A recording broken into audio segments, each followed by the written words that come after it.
پھر اپنے اوقات کو منظم کرنا، یعنی ہیزرڈ کام نہیں کرنا، کبھی یہ کر لیا کبھی وہ کر لیا، نہیں، اس سے برکت نہیں ہوتی۔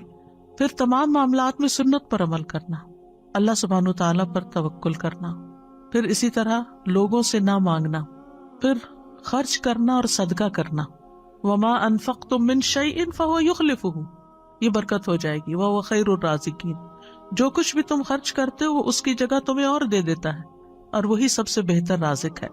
اللہ تعالیٰ فرماتے ہیں یا ابن آدم انفق علیک، اے ابن آدم خرچ کرو، میں تم پہ خرچ کروں گا۔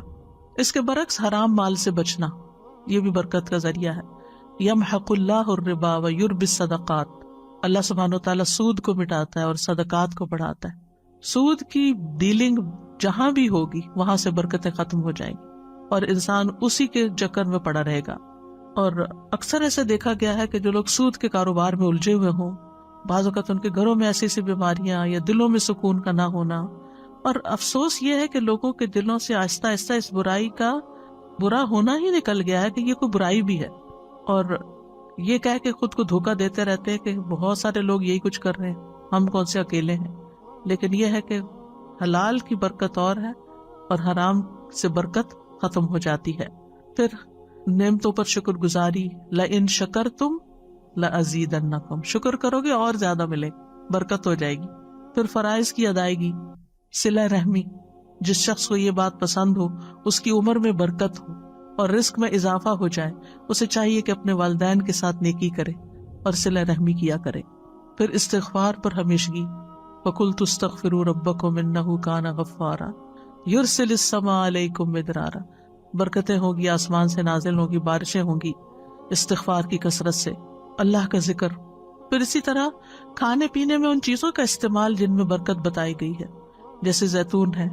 رسول اللہ صلی اللہ علیہ وسلم نے فرمایا زیتون کھاؤ اور اس کو لگاؤ، بے شک یہ مبارک درخت ہے۔ کلونجی، آپ نے فرمایا یہ کلونجی ہر بیماری کی دوا ہے سوائے موت کے، اس کو حبۃ البرکہ بھی کہا گیا ہے، برکت والا دانہ۔ پھر شہد، قرآن نے اس پر گواہی دی کہ فیہ شفاء للناس، اس میں لوگوں کے لیے شفا ہے۔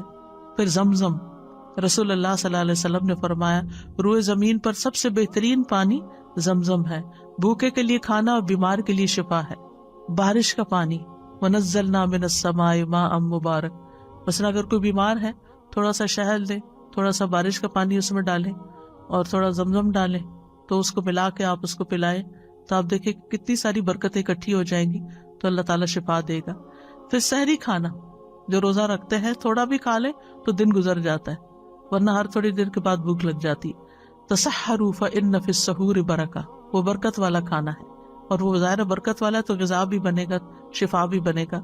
پھر اسی طرح بکری میں برکت ہے، رسول اللہ صلی اللہ علیہ وسلم نے فرمایا بکریاں رکھو کہ ان میں برکت ہے۔ اب یہاں تو آپ نہیں رکھ سکتے، لیکن یہ کہ غریبوں کو لے کے دے سکتے۔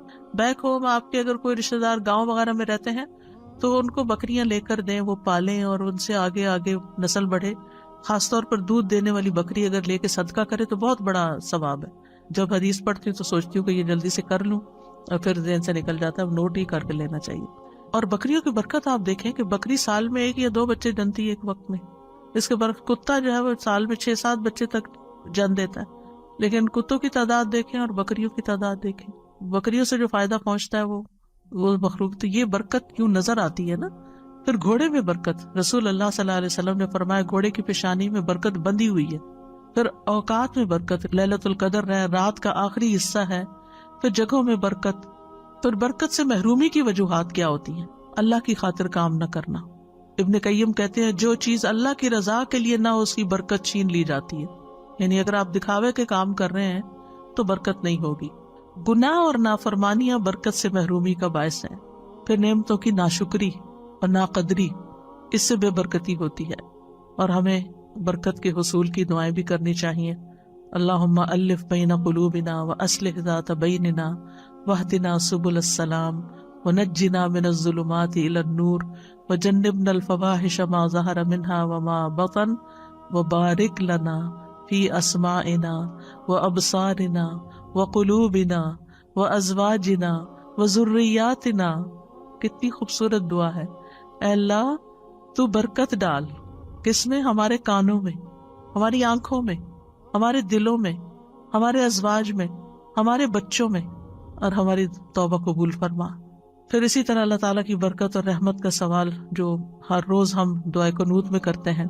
پھر اسی طرح یہ ہے کہ یہ جو دعا ہے، اللہم اقسم لنا من خشیتک ما تحول به بیننا وبین معصیتک، اس میں بھی آتا ہے نا اللہم متعنا باسماعنا وابصارنا وقواتنا وابقیتنا، جب تک ہم زندہ ہوں، واجعلہ وارث منا، یعنی ہمارے وارث بھی بنا دے، بعد میں بھی اس سے فائدہ ہو لوگوں کو۔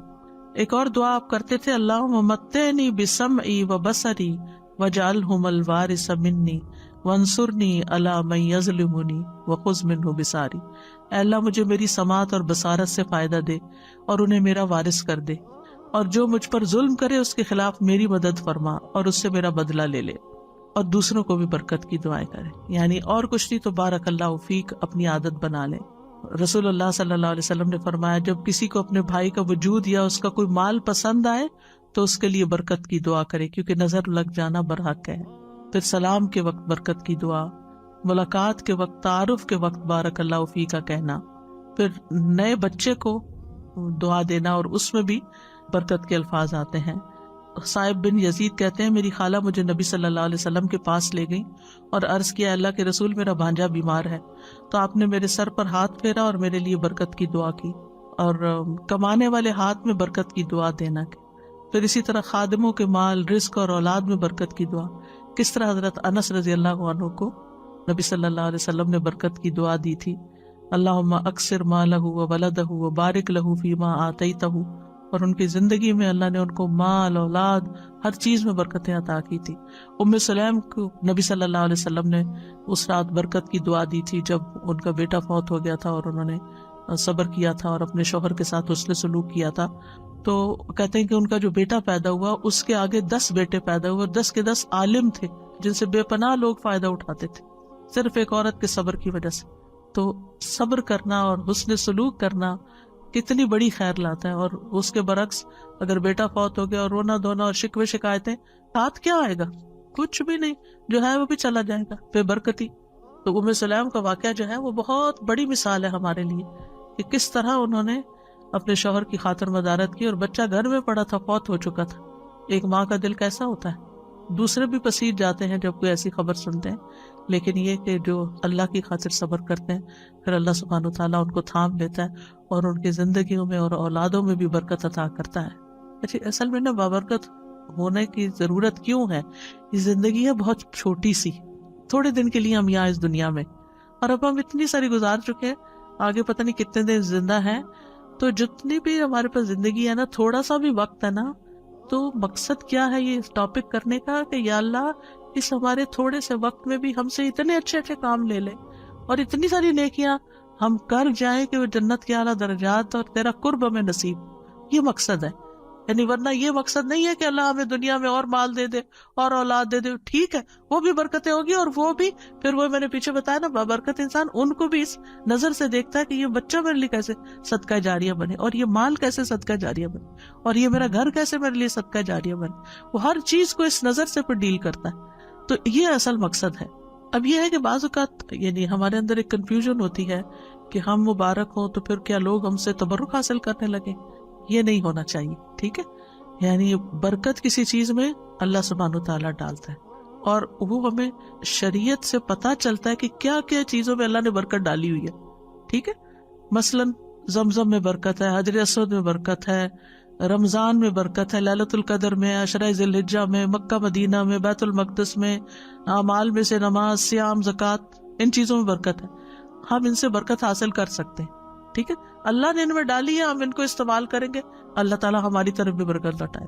لیکن کسی انسان کو یہ سمجھ کر کہ یہ مبارک انسان ہے اس کو چھونے لگ جائیں، یا یہ کہ اس کے ساتھ خود اپنے آپ کو لگائیں کہ ہمیں بھی برکت آ جائے، یا یہ کہ جیسے خانہ کعبہ کے لوگ غلاف کو سمجھتے ہیں کہ اس سے ہم کو برکت مل جائے گی، یہ کام نہیں کرنے چاہیے۔ اسی طرح بعض اوقات آپ کو یاد ہوگا جیسے اسکولوں میں میلاد ہوتا تھا تو بعد میں کیا بانٹتے تھے؟ تبرک نہیں کہنا چاہیے، ٹھیک ہے نا؟ یہ ہم نے خود ہی نام دے دیے ہیں۔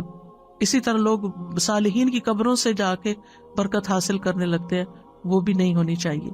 تو نبی صلی اللہ علیہ وسلم کے علاوہ آپ کا پانی، آپ کا لعاب، آپ کے بال، آپ کی وہ سب چیز بابرکت ہے کیونکہ اللہ نے ان کو بابرکت بنایا ہے.